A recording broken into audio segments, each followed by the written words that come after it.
to their screams.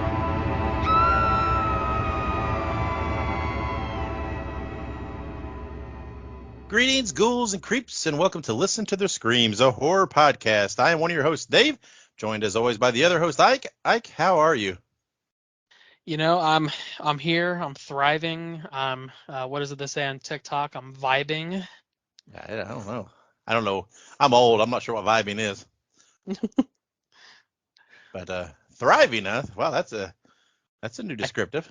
I think I'm not sure. I don't know if I know I think I know the definition of thriving. I'm alive, right? So I guess I'm thriving if I'm alive. Yeah, well, one thing you'll notice, the older you get, the lower the bar for thriving is. It keeps getting lowered, So, but I'm 6 foot above ground and breathing, so I'm thriving too.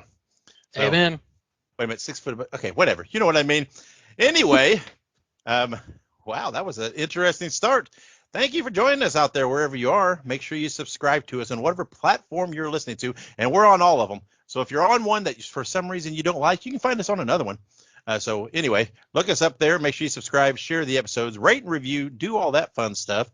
And you can also find us on social media. We're on Facebook, Twitter, Instagram, Letterboxd, and of course now on TikTok.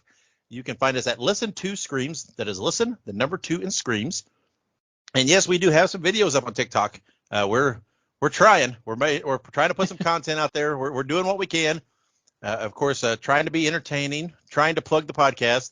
I don't know how successful, but you know what? TikTok's kind of fun. I'm kind of enjoying TikTok. So whatever. It's the new thing out there. Oh Lord. Oh Lord. TikTok, here we come. Told you I was thriving. I'm thriving. That's right. Before we dive into things, let's give a little spoiler warning. We do discuss movies, and in the course of those discussions, of course, we can and probably will reveal some key points and plot elements and so on and so forth. So you have been warned, and we'll throw out the thanks to Monica and Kayla, our 2 wives, for all their support and research and ideals and putting up with us and listening to us and et cetera, et cetera, et cetera. Before we go any further, as this episode drops, it is officially Thanksgiving. So happy Thanksgiving, gobble gobble, motherfuckers. So happy Thanksgiving. I know the episode will already be out, but let's see. But by this time that we are recording this, it's in the evening, early evening that we're recording this. On early evening of my Thanksgiving day, I will be absolutely stuffed and beginning to think of round 2. That's probably where I'll be. So I know you're excited about Thanksgiving. You've been talking about it nonstop for the past month and a half.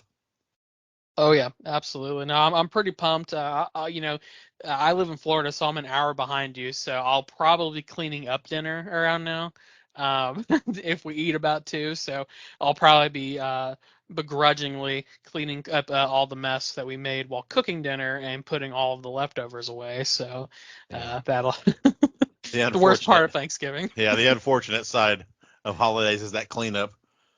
So. But Ike, what have you been up to this week? Did you watch anything good this week? Yes and no. I didn't watch a lot of stuff, but I did watch a few things. Well, first and foremost, I've been trying to catch up on Criminal Minds, and some of the stuff I've been watching. The reboot starts very soon, right? This week. Yeah. The first couple episodes. That's exactly what I said. I was like, holy shit, it's already coming out, because I've not watched all of it. We're like in season 13. So we've made a lot of progress, but honestly, I just wanted to give just a small shout out to if anybody from Criminal Minds is watching, because honestly, some of those episodes, they get really creepy, and I would say that they venture into like the horror territory, because right now we just kind of finished up like the Mr. Scratch stuff. That's the best. That's great. Mr. Scratch is so creepy, and like anytime he's in an episode or an episode's about him, super creepy.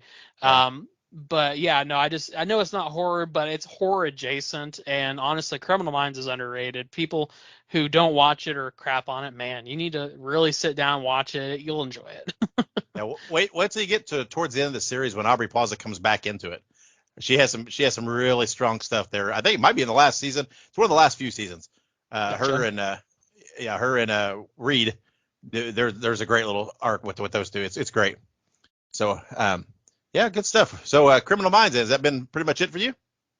Yeah, I mean, I actually rewatched Terrifier 2, but obviously we've talked about Terrifier 2 to Hmm. death. It was such a good movie. Um, I let's recently rewatched see. that too. I think over the last weekend. It's just as fun on the second view. Or wait a minute, that That's was what I was maybe gonna say. I may have seen it Super 3 times fun. now. So yeah, it's still great, still fun. Beautiful, beautiful. Other than that, the only other thing I recently watched was a movie. It's called Hidden. Has Alexander Skarsgård in it, and Mm. it's actually it's on Vudu. I think it's on the Vudu that we share. Uh, you guys bought it. It was back in 2015, but Yeah. basically it's about a group of people who are in a bomb shelter, escaping a day of devastation that changed Oh everything. yeah. And they've been under there for a while, and it's got some cool, twists and turns throughout it. So I watched that. I quite enjoyed it. It was a surprising little movie that I didn't know even existed. Yeah. Now let's see. What did I watch? I've not too long ago I watched Child's Play. So I watched Child's Play 2 and 3, Hmm. and I'm getting to that point where it's a little difficult to watch the series. But then that completist in me is like itching, like, come on, dude, you got to see it through. And I enjoy the first one quite a bit. The second one's not too bad. Third one, a little less. But now we're getting to those ones that it's hard for me to find redeeming qualities in. But but it's like, I mean, the Bride's not too bad. The Bride check is. I mean, there's I don't know, there's parts, but again, I have that weird itch when I don't finish a series of movies. When I dive in, though, that's like I feel like I have to struggle through them again, just to be a completist. And then I watched. See what else did I watch? Oh, I watched Scare Package on Hmm. Shudder at AMC Plus. Um, I don't know how I slept on this, but it came out in 2019, and man, it was fun. It was a lot of fun. I very much enjoyed it, and we'll mention it in a bit. But Scare Package 2 is coming to streaming soon next month. So we talked about that at work. I think we're going to review that because I'm pretty excited for it. And then I watched the series finale of The Walking Dead, which was a very emotional thing for me. I mean, the show itself was emotional, but then it's that after you're done, that surreal feeling of it's like, man, it's been so long. I'm not sure how do I function in a world without the Walking Dead main series. Yeah. It seems so weird. But then, of course, at the end, they did the plugs for all the Daryl Dixon show and the Negan and Maggie show and the Rick and Michonne show and all these other shows coming out. So it's like, well, there'll still be Walking Dead out there, but it's kind of weird. God, it's kind of weird. I mean, it seems like a lifetime ago from those first seasons of The Walking Dead, and it's just, Yeah. man, it's been so long, and it's I don't know, it's wild, but it is. It's a little surreal to think of a world without that primary show being out there. So, but I'm gonna dive into some of the side. I haven't watched I've watched some of the Fear of the Walking Dead. I haven't watched any of World Beyond, so I'm gonna watch those and try to get those before the start of the year when all the new stuff comes out. So I'm gonna try to complete my Walking Dead. Again, it's that itch. That itch. I feel like I have to watch it all. Your So your lexicon. it's a something. I don't know if lexicon. That's a polite way to put it, but it's something. That's for sure. your It's your undiagnosed. personal database. It's yeah, okay. It's undiagnosed, whatever it is, but there's clear indications that there might be something wrong with the wiring upstairs. But I feel anyway, that. enough of that. Yeah, we've uh, we've hit all of our introductions, talked about all of our social medias. Now let's have a little fun. Let's play our game here on the show. Let's play top three. Top 3. And today, since we're talking, we're talking Frankenstein as one of our movies today. I guess I should mention that we are reviewing the 1931 Frankenstein, and then Friday the 13th Part 6, Jason Lives. It kind of got us thinking. Let's do something. I thought about, let's do movie, like monster movies, right? Our favorite monster movies. I'm like, well, maybe not yet. So I thought, let's just do creatures, right? And I know that's kind of a broad term, right? Oh yeah. So before we get into this, in your credit again, when we play top three, we don't discuss ahead of time, right? Because we very much like the whatever you want to call it, the spontaneity of the discussion we have, and hearing these picks for the first time. But Ike, in your mind, how did you define a movie creature? Did you have this well thought out criteria, or how'd you go about picking? No, yeah, absolutely. Because I need structure in my life, otherwise my brain will not work. When when I sat down, I was like, okay, creature. So I said to myself, a creature is anything that I guess would basically in some way, shape, or form be inhuman, right? It's Yes. not like a zombie. I guess you could call it a creature, but I don't necessarily consider like a zombie a creature. It's just a human that turns into a zombie, right? But like Yes. for instance, there is a different distinction between like a zombie and Frankenstein. For instance, Frankenstein is an amalgamation of all kinds of humans, so I would Yes. definitely put that on par with the creature. So in my opinion, an inhuman entity that in some way, shape, or form I would say is just like a thing. You know what I mean? Yeah, that's what I mean. I definitely initially, right off the bat, thought, okay, it's definitely non-human, right? And then I thought, well, I want to take it even further because I really wanted to come up with something, some creative ideas. So I thought, Yeah. I'm going to go just even not even humanoid at all, right? Not even. I'm just going to stay away from anything because you're right, right? Frankenstein's monster would very much be a creature, right? Because it's built, it's made, Yep. that whatever. But I thought, I'm going to stay away from anything that's humanoid, and it's still very hard because there's a lot of creatures out there, right? There's a lot of things to choose from, and it's kind of hard to narrow down. But I think I did, and I feel pretty confident with my choices. So, Ike, why don't you start this week? What is your number 3 movie creature? I chose the liquor from the Resident Evil series. So Ah, I'm not sure if you're familiar with the liquor, Dave, but the liquor is absolutely not. so I imagine like a Wait a really minute. Are we talking liquor in a bottle? Because yeah, I'm highly familiar with that kind of liquor. no, not liquor, not liqueur, Uh, liqueur. So okay. Liquer. It is a very, very inhuman creature. It is on all fours. It has a razor sharp tongue that is about, I want to say in the books and stuff that they wrote about it, it's I think like a 6 foot long tongue, but basically it's got Yikes. these razor sharp teeth. Its brain is exposed. It's fleshy. It is disgusting looking. It crawls around on the ceiling and it rips your head off and eats your intestines. It's disgusting. But yeah, that was my number three. Not surprised you went back to the tried and true Resident Evil, right? We've made it Love known Resident you're a Evil. yeah, you're a Resident Evil mark. We get that, and that's I okay gotta include because, it. well, I mean, we didn't stray far here for my number 3 because you know in my generation, right? You love the Resident Evil. Well, in my generation, I love Star Wars, right? So my number 3 is the Rancor from Return of the Jedi in 1983 Oh, because and I know, right? Return of the Jedi, it's not a horror movie, right? It's not really even that scary, but in 1983, I was 8 years old and I went and watched Return of the Jedi, opening weekend in the theaters. I love Star Wars, right? I had the bedspread, the toys, the curtains, everything. Was so excited, and yeah, the Rancor was absolutely terrifying on the big screen. And to an 8-year-old kid, you're thinking, oh crap, this thing's going to eat Luke, right? This thing is going to do it. And it's it had the drool and the dripping and everything else, and it was very disgusting, very frightening to a kid. So yeah, I had to give my nod to a Star Wars. Like I said, I tried to think a little outside the box, but yep, my number 3 is the Rancor from Return of the Jedi. Star So Wars has got some pretty creepy shit in it. Have you ever like it read does. about in the extended universe called Star Weird? No, what's that?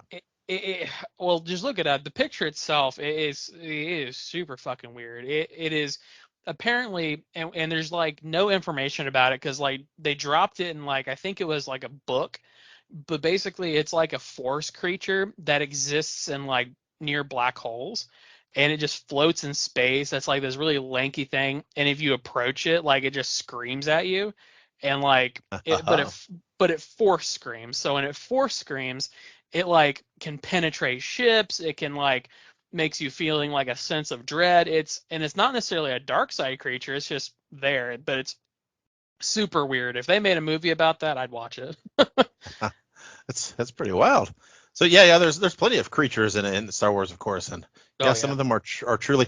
I thought about it was kind of a toss up between the Rancor and the Sarlacc pit because Oh the yeah. Sarlacc pit always terrified me as well. So, but anyway, let's move on. Ike, what's your number 2?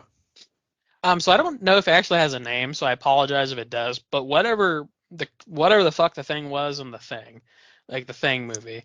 I think it was just Um, a thing. I think that was what yeah. everybody's always called it. I think. I mean, But like the scene, for instance, like in the original thing where the dog like splits open and like all those tendrils are spraying out of it, like, Yeah. oh man, that's super fucked up. And it's such a good movie. And honestly, Yeah. whoever did the practical effects on that did amazing. And oh man, that's probably one of my favorite creatures of all time. Yeah, that was I strongly considered putting that on my list, and I didn't. But yeah, that's definitely a terrifying creature. And but my number two, I pulled again from my childhood, and this movie gets defined as a horror movie. I see it lots on streaming services. I don't know if I view it that way, but it came out in 1984. I was 9 years old, and it terrified me, even though I did love it. My number two creature is Stripe from Gremlins. Oh Um, yeah. I loved Gizmo, right? Loved him. He was so cute and cuddly. I had some toys with Gizmo, but the Gremlins, that side of it, they were nuts and terrified me. And Stripe was so sadistic. There's that one scene where he like breaks a finger and all this. Oh, just terrified me. He was clearly the worst of the bunch. And again, as a 9-year-old child, Stripe just haunted my nightmares. And never had any desire to have any toys because I'm like, I don't want that thing in my room. And whatever else. So, yep, my number two, Stripe from Gremlins. So we're down to our number ones, Ike. What is your number one movie creature? So I really had to think about this one because like I didn't know what I wanted to do. I do want to give a what is a thoughtful mention or like a memorable Honorable mention? I want to give an honorable mention real quick to the creatures from Stranger Things because that was almost Oh, yeah. my number one. And the creatures from Stranger Things are so cool, so creative, and I love them. But I gave my number one to the Death Angels. So the Death Angels are the creatures from The Quiet Place. Um, those Oh, yeah. things, the Quiet Place was one of those movies that like I watched, and it's one of those movies that I will forever say it deserves all of the hype it has and some. As a movie, it is so well done, and these creatures they are so creepy, and it's not necessarily that they look creepy, but it's more about like how they hunt, right? How they kill you, Mm-hmm. and Yep. it's like I just imagine all the noises that I make on a day-to-day basis, and if the Death Angels happen to appear one day, I would be so fucked. Yeah, lots of people would. All right. Well, my number one's a pretty common one. It's a pretty big one, but I had to kind of go with it. My number one is the old tried and true, the legend himself, Godzilla, Oh because yeah. I love Godzilla. I love especially. I mean, I do like some of the new, but especially the old movies because I grew up watching them. Right. I loved watching the old cheesy stop animation ones or whatever. And first introduced in 1954. I do love me some Godzilla. It was a toss up in my top three because I also love King Kong. Right. I love King Kong. He almost made my top three, but I thought, nope, I got to choose one, Godzilla or King Kong. And when I choose, it's got to be Godzilla. But I also had an honorable mention, and the only reason this one didn't make my top three is because it was actually in a TV show. So I thought, well, I'm not going to put it because we said movie. But one of the creepiest things I've ever seen in media were the Weeping Angels from Doctor Who. Yep. Those things terrify me to this day, and that whole concept of don't blink, and it is it is that I think it's that same thing as what you were speaking of with the movie The Quiet Place. It's the way where it's perfectly still, but if you blink and then when you that quick blink, when your eye opens back up, it can move and it's closer or it's on you. That is terrifying. Um, and to think that something that's inanimate can get you there. I also hate the I think they're called the Autons in the very first season of Doctor Who. They're like mannequins, look like mannequins. Yeah. Because I've always found mannequins and wax figures and things like that to be very, very creepy and everything else. So, but like I said, I didn't go with it because it was a TV series. But yeah, the Weeping Angels creep me out. Doctor So Who's another one of those that have a ton of creepy shit. I mean, what are the I'm not doing this like to be funny, but I forget what they're called, but they're the ones that make you forget. The Silence, is that what they're called? yeah, the silence. Yeah, Yep. The yeah, Silence. Oh man, they creep me out too. But the Weeping yeah, Angels are also pretty spooky. yeah. Well, I mean, old classic Doctor Who was. I mean, it was technically classified as a horror science fiction show. By the BBC. It was so. I mean, it very much knew because of the monsters and the creatures and the tense, the tension and everything else that it had horror effects. And the best Doctor Who stories, it contains that. Oh yeah. So Yeah, love me some Doctor Who. So, all right, let's take a break and we'll come back with some news and upcoming releases. Listen to Their Screams is now a Fangoria collaborator. Get 20% off your order at shop.fangoria.com by using the promo code LISTEN2SCREAMS at checkout. That is listen, the number 2, and screams. Or you can click the link in the show notes. All right, and we're back. Now let's hit some news. Ike, last week we talked about a Christmas horror convention. Well, there's another one. It's called KrampusCon 2022, December 2nd through 4th at the International Palms Resort and Conference in Cocoa Beach, Florida. It's part Comic-Con, film festival, cosplay event with an after party and festival all mixed into one. I'm just so fascinated by the Christmas horror convention concept. And I so badly want to go to one because it sounds like it's so much fun. And every time, so it's like every time one turns up, I keep thinking, oh, maybe someday I'll find one close to me that I can go to. And some toys coming out. Cthulhu from H.P. Lovecraft, his creation, and has appeared in dozens of horror movies over the years, is now available online, including Amazon, as a Chia Pet. So as I always thought the novelty Chia Pets are, I'm not a big Chia Pet person and whatever else, but the only Chia Pet I think I've ever owned is the Bob Ross one. I do have the Bob Ross one, which doesn't obviously have any of the moss or whatever on it, but I thought that was kind of interesting. And then on BigBadToyStore.com, you can now pre-order the Nightmare on Elm Street Freddy Krueger, celebrating the 30th anniversary of Nightmare on Elm Street Part 3 Dream Warriors. It is a whatever they call it, a 1/4 or 1/4 scale. It's a pretty big thing, and it's pretty awesome. It's a little hefty in the price tag. It's a couple $100s or whatever. But if you have an interest in that, that's out there. I would love to have that because I love Dream Warriors, and that would be very, very cool. I was gonna say arguably one of the best sequels of all time, Dream Warriors. Absolutely, I love Dream Warriors. So, some key birthdays coming up on the 23rd, the day the day before this drops. We thought it should be mentioned again though. Was Boris Karloff's birthday, and we mentioned that because, like I said, we're discussing Frankenstein 1931. Of course, he played Frankenstein in that movie, Frankenstein's monster in that movie, and also played in The Mummy and many other movies. Did the voice of the Grinch in the animated Grinch movie. I'm not sure why. I'm shooting a blank on whatever that is. The Grinch, what is it called? The Grinch Stole Christmas? That's right, yeah, right? That's yep, it. Grinch Stole Christmas. I'll tell you, they've remade the Grinch so many times in so many different ways. Of like, oh man, why you keep doing it? It's like Christmas Carol, right? It's like every year is a new version of Christmas Carol. It's like, come on, man, we've got enough. Do something else. But Amanda Weiss's birthday is on November 24th. She was Tina in Nightmare on Elm Street. Mary Elizabeth Winstead, her birthday is on November 28th. She was in Black Christmas and The Thing remakes and in Final Destination 3. And Ridley Scott, his birthday was on November 30th. Of course, a producer, director known for Hannibal and Alien.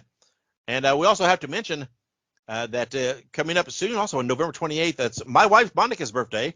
I know she has nothing to do with horror movie except for, maybe the classification of her marriage to me. She might find that to be on some days a terrifying horror movie. But happy birthday to her. And then, of course, November 21st, 1931, the movie Frankenstein was released, which we are going to review today. We have to drop a couple of in memory ofs. First of all, James Winburn died.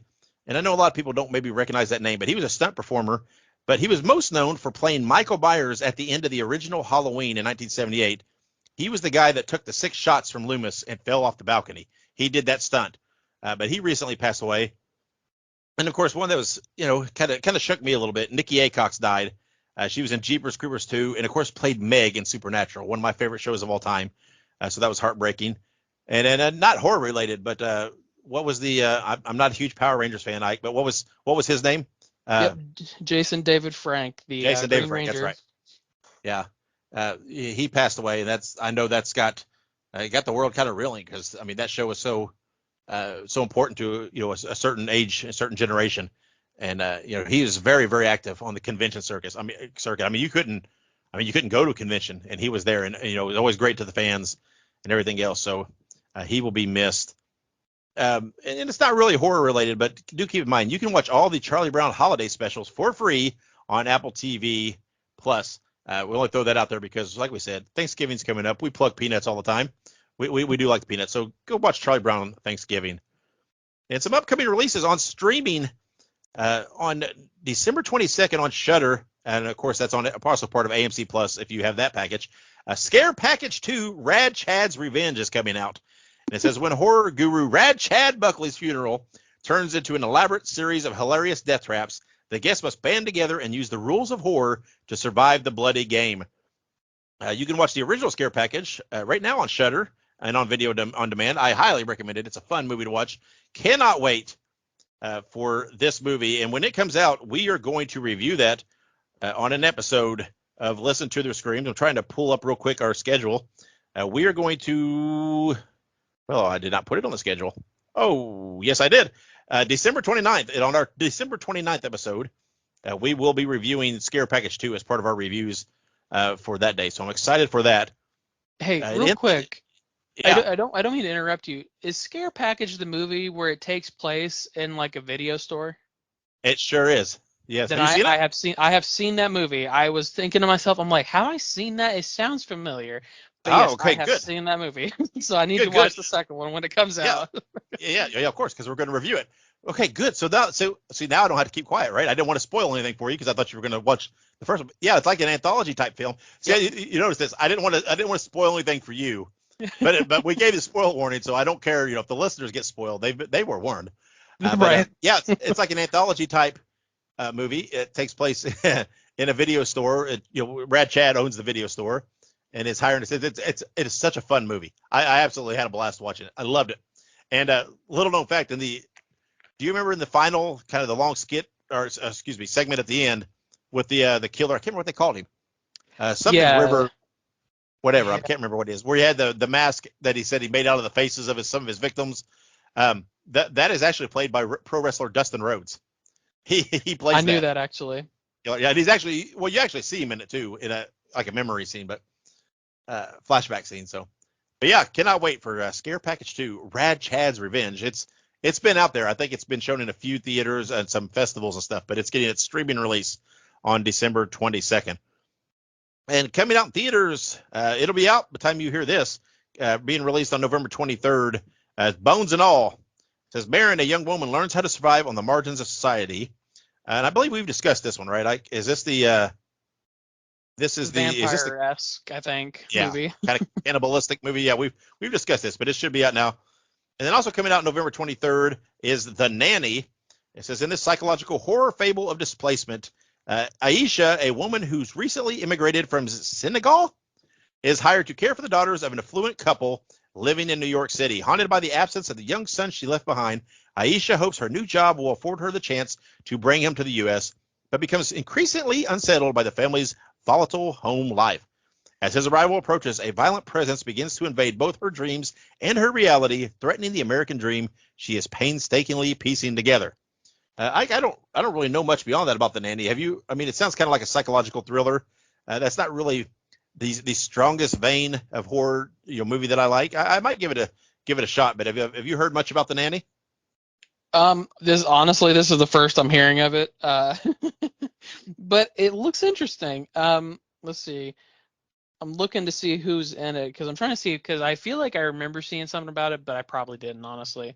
Yeah, I see when it comes out. Comes out in December, doesn't it? Or you said November 23rd? Yeah, November 23rd. It'll be out by the time this episode drops. It gets a Wednesday release because of the holiday. Oh, okay. Yeah, I've not heard anything about it, but listen, I'll give it a chance because here's the deal. I like psychological thrillers. I like to pretend that I don't sometimes because I'm like, oh, that's not real horror. But then I'll watch things like what is it? Shutter Island, which is definitely a psychological thriller, and I'm like, okay, I would definitely put this at least horror adjacent, so I'll give it a shot.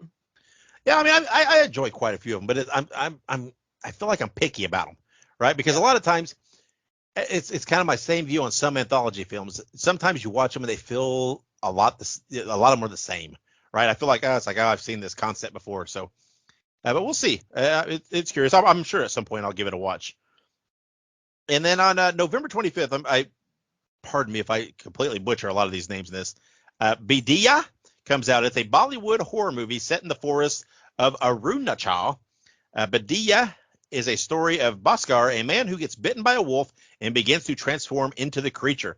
As Bhaskar and his buddies try to find answers, a bunch of twists, turns, and laughs ensue. So I'm down for a werewolf like a movie. Sounds like it could be fun. I'll give it a shot. I'm not sure when that, it'll probably be, that would be one that I would probably wait for a streaming service to watch. How about when it comes out streaming? I'm sure that I'll give it a chance.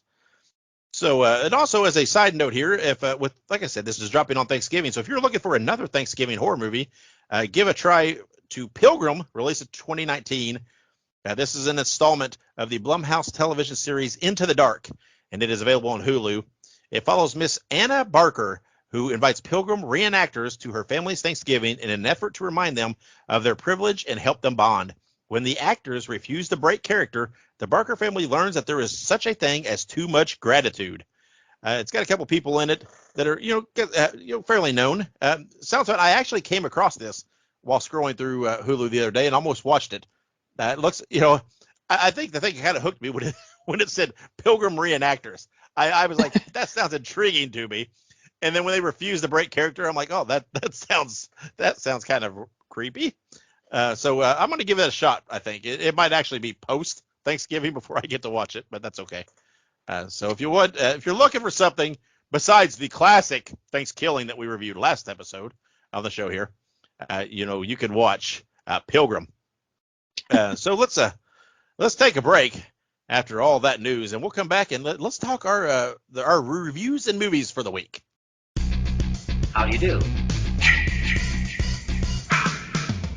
Mr. Carl Emley feels it would be a little unkind to present this picture without just a word of friendly warning. We are about to unfold the story of Frankenstein, a man of science who sought to create a man after his own image, without reckoning upon God.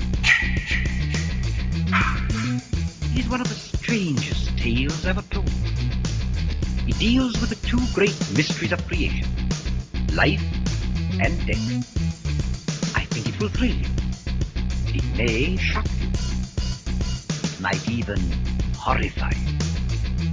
So if any of you feel that you do not care to subject your nerves to such a strain, now is your chance to, we warn you.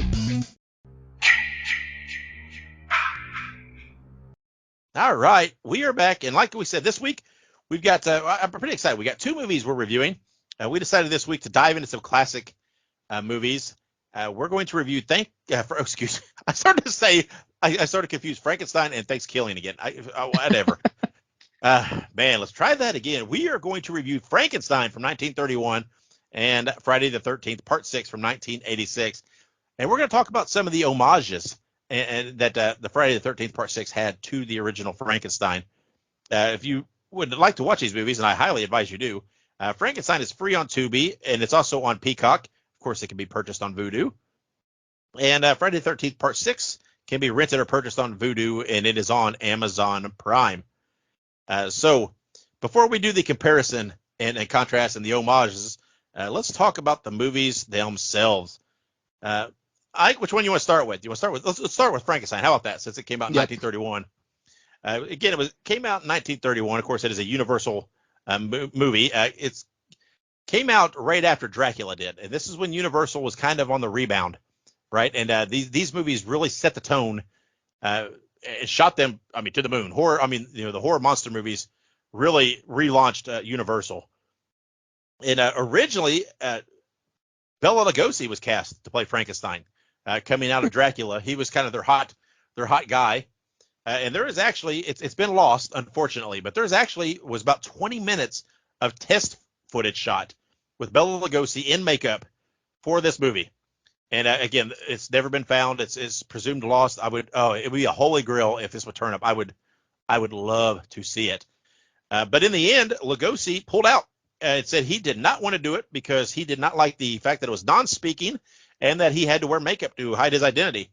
And then he said years later that, you know what, in retrospect, he really regretted pulling out because the movie was a huge success. And Bela, would have, of course, liked to have been a part. But it was directed by James Whale, who met Boris Karloff in the Universal Commissary, liked his look, and asked him to come and audition for the part, and he ended up getting the role. And on kind of a note, Frankenstein, the monster, is very creepy, right? It's got that sunken face look. Well, it kind of has that because Boris Karloff removed his partial bridge, and it kind of gave his face that sunken look. And his second part, not in Bride, excuse me. Well, yeah, it's actually in Bride, I believe, where he had it to speak a little bit. He had to had that back in, so he didn't look quite as creepy when he had to speak. But since he didn't speak in this, he was able to take that out, and he got that kind of that sunken face look. There's a line in the movie where Henry Frankenstein says that he knows what God feels like because he created life, and originally for a long, long time they believed that line was lost. Because they cut it out of the movie, right? Censors cut it out. They didn't want a man proclaiming he knew what God felt like, and it was cut. But it was later found and restored into the movie. I love Frankenstein. I love the Frankenstein monster. I love this movie. I think this movie is beautiful and gorgeous. I love it from the moment it opens with the guy coming out and giving the warning to viewers that you might be horrified. It's all the way through. I think this movie is of course, the book's great, right? But I think this is such a great telling, and I always feel sympathetic for the monster, right? Because he's just like a big child. And these things he's doing, he does not know, right? He was created. He was pushed into a world he did not know. I'm always enthralled with the scene with the little girl, where the little girl wants to play with him. And so he's playing with the little girl, and because she's tossing the flowers in the water, he tosses her in, thinking he's playing, and she can't swim and she drowns. And it terrifies him because he doesn't understand, right? He didn't purposely hurt her. That wasn't his intent. He just did not understand. But the whole world knows that I love the Universal monster movies and that I love Frankenstein. So it's no surprise that I'm going to sit here and I could sing these praises of this for weeks. So, Ike, what do you think of Frankenstein? Yeah. Let me preface this by saying that I had watched this movie once, about 2015, for a college class. So keep in mind, I didn't really watch it that much that first time. I watched what I needed to watch just so that way I have the information I have. But then recently, I rewatched it, of course, recently as in today, just because I have a bad memory, so I try and watch stuff the day of.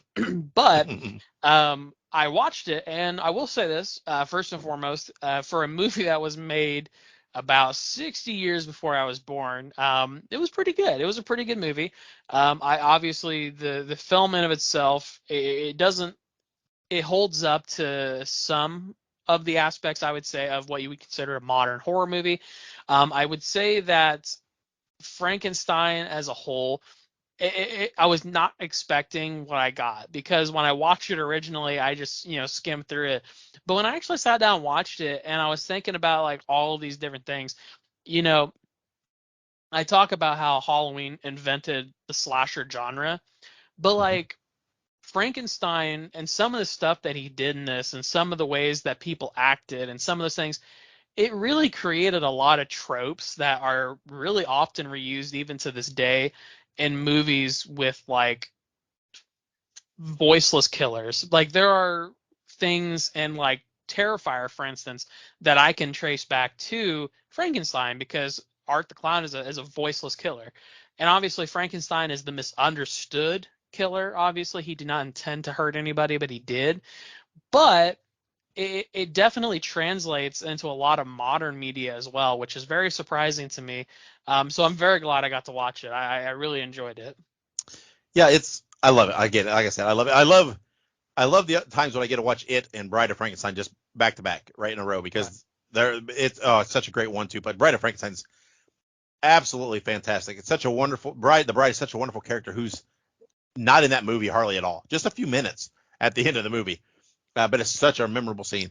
But yes, I absolutely, again, it's one of my favorite movies of all time. I love watching it.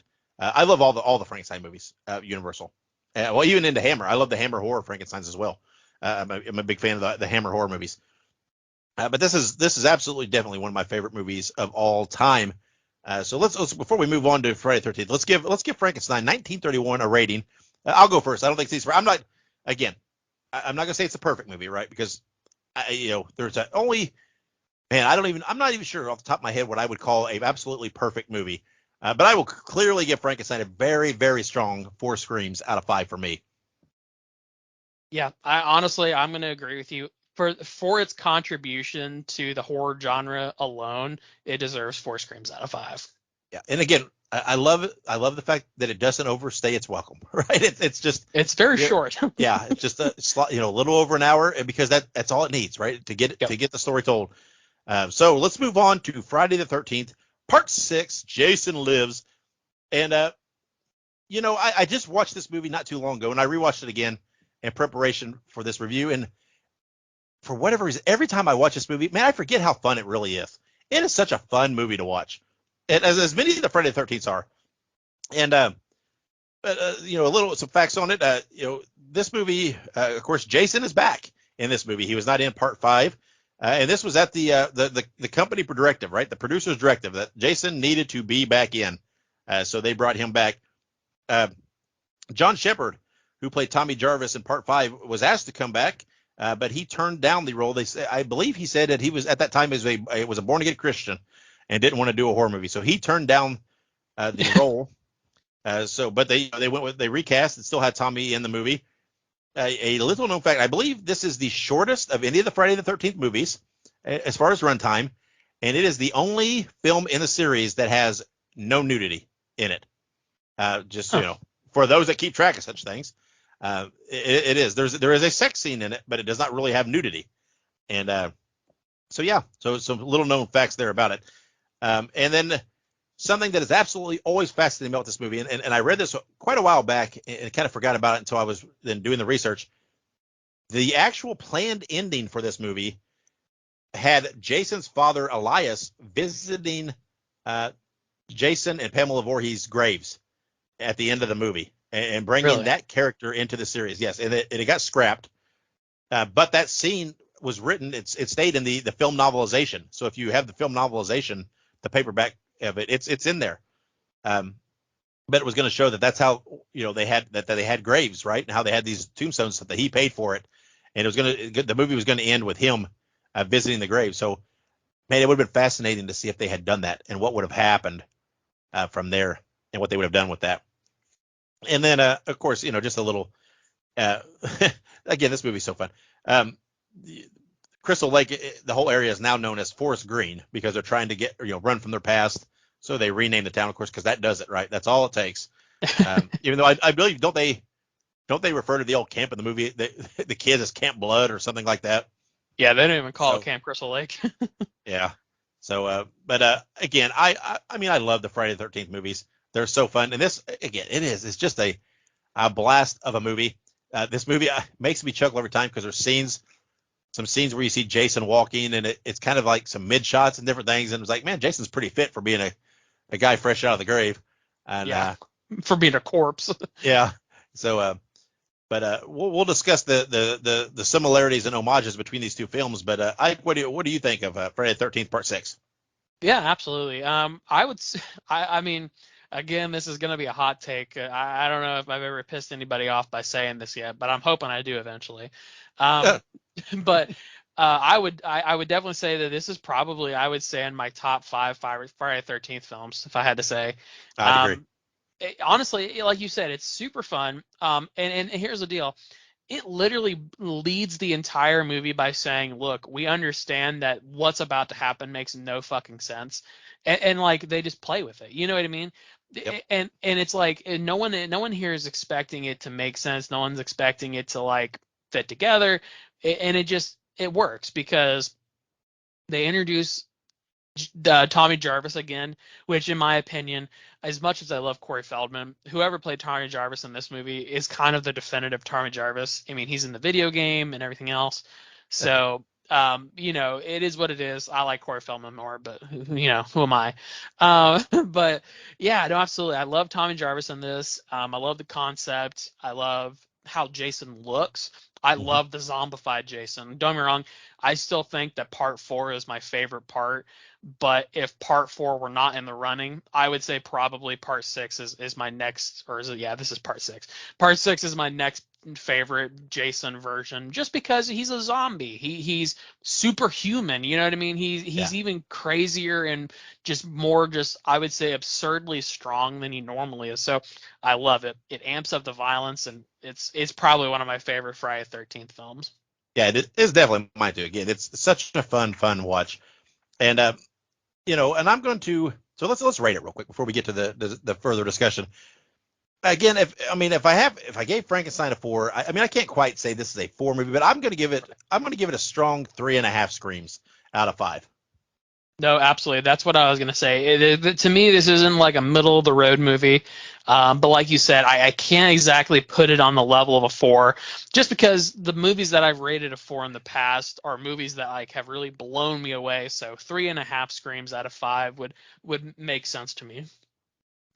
Yeah, and maybe part of the reason that I like this movie so much is there is such a definitive path to paying tribute to Frankenstein. Mm-hmm. Tom McLaughlin made the film, directed the film, and he was a monster movie fan, right? And he wanted to get back to that, right? He wanted to say, let's make a modern monster type movie, right? Let's have that same feel and everything else, especially if we're bringing back Jason. So he went into it using Frankenstein as an influence for the backbone of the movie right from the start, right? Jason's brought back as a monster by lightning and electricity, Yep. just as Frankenstein, right? It's right from the beginning. It's life is given the same way. By the way, in that scene too with Tommy, I'm not sure what the character's. I can't remember what the character's name. It's with Tommy, but that's the guy that played Horseshack in Welcome Back, Kotter, and it always cracked me up. Because it's like the same character as Horseshack in the show. If you've watched Welcome Back, Kotter, you would know. But anyway, he's brought back by lightning. He requested that C.J. Graham, who played Jason for the majority of this movie, to play Jason more like a resurrection, like a Frankenstein, and the way he walked and the way his mannerisms. I mean, the opening scenes in a graveyard, very similar to the opening of Frankenstein meets Wolfman, which is that's a great movie too. Oh, love that movie, which came out in 1943. There's a scene in here where Tommy is on the phone. I can't remember who he's talking to exactly, but whatever. But he says he's by Karloff General Store, which of course is a tip of the hat to Boris Karloff. There's the scene where Jason comes into a camper cabin, looks down at the little girl, and it's similar to Frankenstein, looking at the little girl by the riverbank who gave him a flower, and the monster doesn't hurt.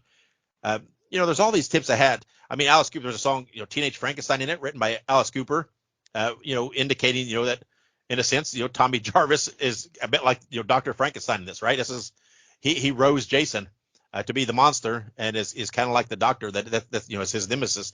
And I don't know if you've ever seen, I've seen many people online talking about taking Friday the 13th Part 6, right, and doing your TV and watching the movie in black and white. And I'm fascinated. I'm going to have to do this sometime. If I had thought of it, I probably would have watched it for this that way, but it slipped my mind. Because they say if you watch it in black and white, it even more so feels like an old monster movie. So again, there's all these little things where there was clearly a tip of the hat and tributes to Frankenstein, and clearly lots of parallels between Jason in Part 6 and the Frankenstein monster, and that might be part of the reason I love Part 6 so much, because I love Frankenstein. So, but I know we talked about, we're going to discuss this. I mean, did you, after watching Frankenstein and then watching this again, did you see some of those similarities? I mean, could you kind of pick up on some of those things? Yeah, no, absolutely. A couple of things that I noticed. So for instance, at the end, Frankenstein, supposedly dies in a fire. He's in the windmill, right? And it burns. At the end of Friday the 13th, they're in a burning lake. There's that element of fire. Let's Spoiler see. alert, neither die. Correct. Neither of them die. And then there's also the scene where it's during the paintball part where the guy is swinging that machete. It's realistically one of the first times that like Jason's really had to like do anything in the movie. Obviously he killed the people in the car. He killed Tommy Jarvis's friend, but he basically throws him against like the tree, and he accidentally rips his arm off. And you Yeah. can tell by the way he did it that Jason is surprised at how strong he is. And in the Frankenstein film, there are many times where Frankenstein does not realize how strong he is. And I saw that kind of a correlation. Also, I don't, like you said, I don't remember the guy's name, but in the movie, Tommy Jarvis and Homeboy are driving to, Frankenstein's grave, and Yeah. the weird guy, because he's kind of weird, right? He's kind of like chattery. He's very Yeah, the talkative. Horseshack guy.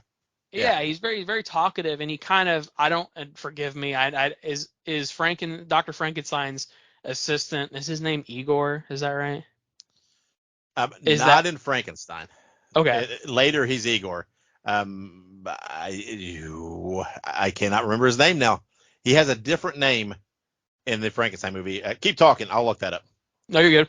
But that Igor-esque character in Frankenstein, I definitely saw the parallels between that character and the really talkative guy in the beginning of Friday the 13th. So I immediately saw that. I was like, okay, this guy's essentially like Dr. Frankenstein's sidekick. He's kind of annoying, he's kind of chattery, and Tommy has sort of that stoicness that Dr. Frankenstein had. He was on a mission, he's getting the body. That's what he's going for.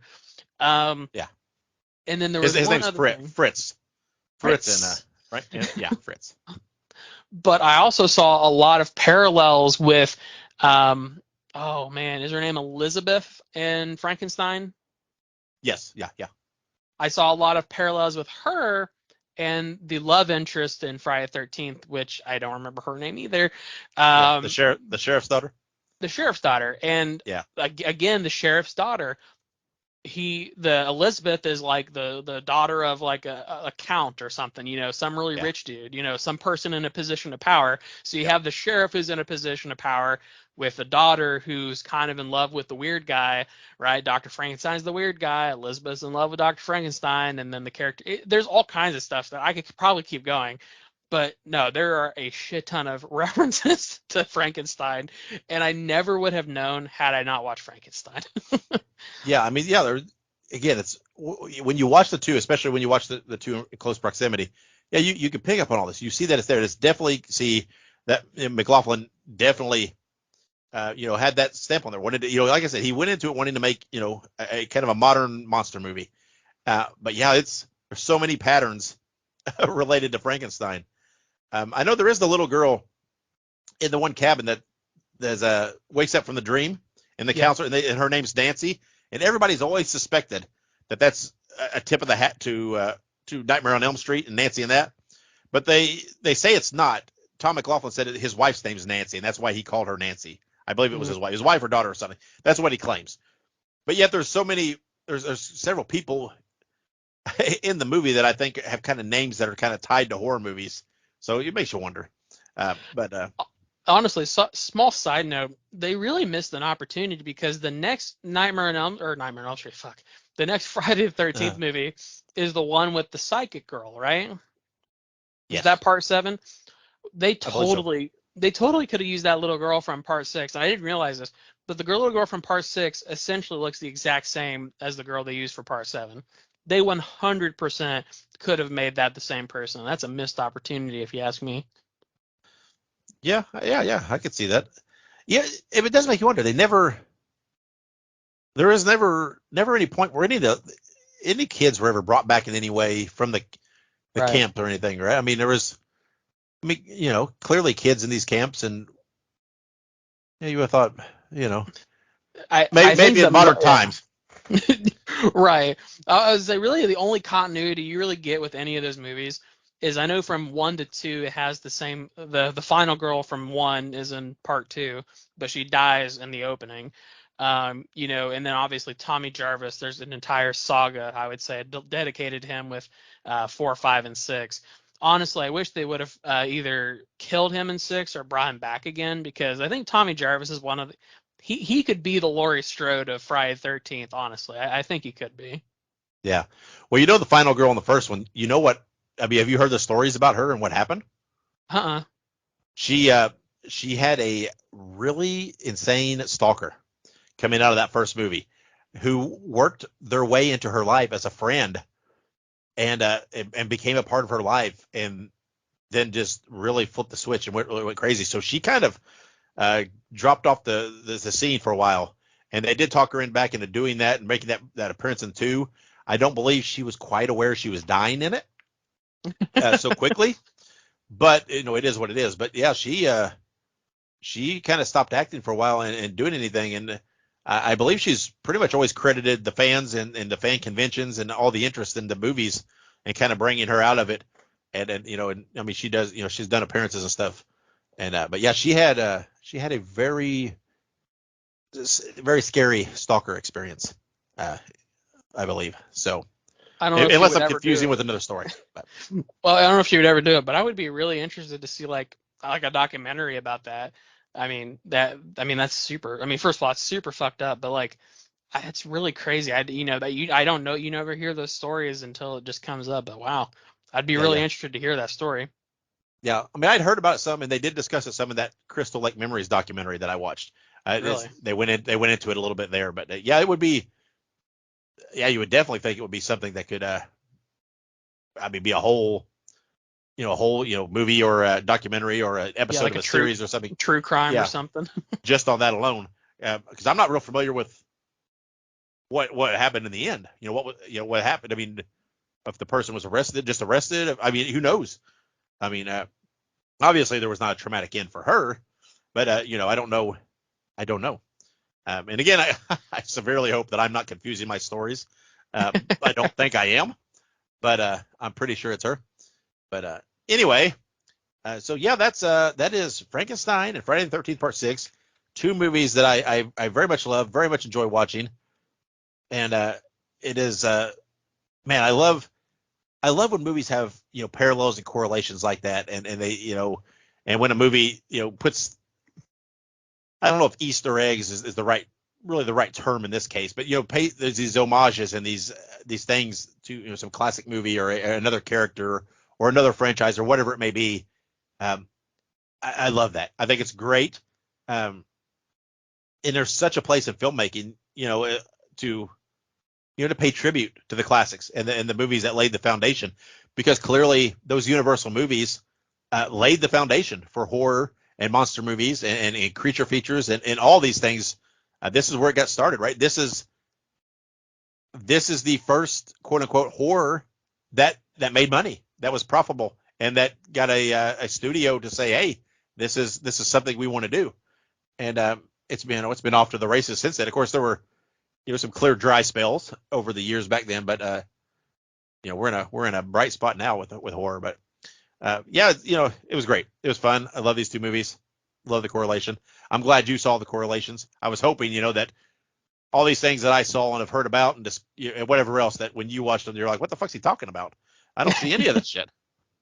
So yeah, I'm glad it was there and it wasn't just I was going into it thinking I wouldn't see it, honestly. I was going into it I'm like, okay, I'm sure there are maybe like a handful of nods. Like I remember reading about the Karloff, like automotive, whatever the hell. yeah But then general I store. Yeah. started literally from the very first. I'm like, oh, that's Fritz right there. That's like Igor. You know what I mean? Yeah. Like the hunchback guy. Like that's him. You know what I mean? And yeah, no, it was crazy how many I saw when I really was just like, oh shit. Well, I guess Yep. this is. Yeah. See, now you'll never watch Friday the 13th Part 6 the same again. There's a whole added dimension to it for you. So There very much is. that's a good thing. That's a good thing. So there you have it. There's Frankenstein, 1931, Friday the 13th Part 6. Ike, before we start to close and get out of here, anything else you want to say? Only thing I got to say is, enjoy your Thanksgiving if you're out there, or whatever holiday version you decide to celebrate on today, which is when you're listening to this, hopefully. And hopefully you eat so much that you pass out into a sweet, sweet, sweet turkey coma. Yes, I intend to do that myself. But next episode, we'll be into December. We'll be into that holly jolly time of the year. And next episode, we are going to review 1974's Black Christmas. I'm pretty excited about this. I love Christmas horror movies, and we've got a whole slew of things to watch in December, both classics, some new releases. It's a good mix, And December is going to be fun. So Black Christmas from 1974 on our next episode. Happy Thanksgiving, everybody. Thank you for listening. Thank you for joining us. Make sure you follow us on our social medias. And gobble, gobble, motherfuckers. We'll leave it with that. And wherever you go, whatever you do, be good, be safe, and have many pleasant nightmares.